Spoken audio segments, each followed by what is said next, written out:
உங்க பிள்ளைங்களுக்கு 12 வயசுல இருந்து 25 வரைக்கும் கொம்பெல்லாம் முளைச்சு வழி தப்பியாச்சு, சாராயம் குடிக்க தொடங்கியாச்சு, கெட்ட வார்த்தை பேச ஆரம்பிச்சாச்சு, கெட்ட ஃப்ரெண்ட்ஷிப் வந்தாச்சு, கெட்ட உறவுகள் வந்தாச்சு, மோசமான பழக்க வழக்கங்கள் வந்தாச்சு. என் பிள்ளை என்ன மாதிரி இல்ல, ஜெபிக்க சொன்னா கேட்கல, சர்ச்சுக்கு கூப்பிட்டா வரல, முழங்கால் நிக்கல, கண்ணை மூடல, ஐயோ மோசமா முடி வெட்டுது, மோசமான ட்ரெஸ் எல்லாம் போடுது, எல்லா ஸ்டைல் மாறி போச்சு, நான் எப்படி கஷ்டப்பட்டு வளர்த்தேன் 12 வயசு வரை, இப்படி எல்லாம் புலம்பாதீங்க.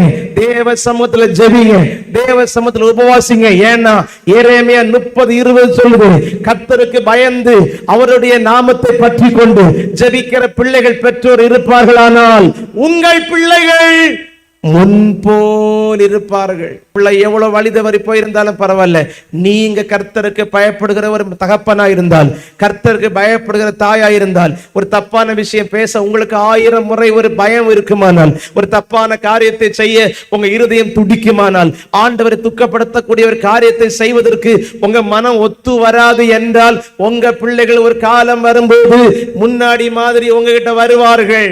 எல்லாம் மாறும், எல்லா சுத்தல நிற்கும், எல்லா வழி தப்புனதெல்லாம் திரும்பி வரும், கெட்ட குணங்கள் மாறும், கெட்ட சுபாவங்கள் மாறும், கெட்ட ஃப்ரெண்ட்ஷிப்பும் கெட்ட உறவுகள் எல்லாம் உடைந்து கொண்டு பெற்றோருடைய காலடியில் வருவார்கள். ஏன்னா நம்ம கர்த்தருக்கு பயப்படுறதுனால கர்த்தர் உங்க பிள்ளைகளை உங்ககிட்ட கொண்டு வருவாரு.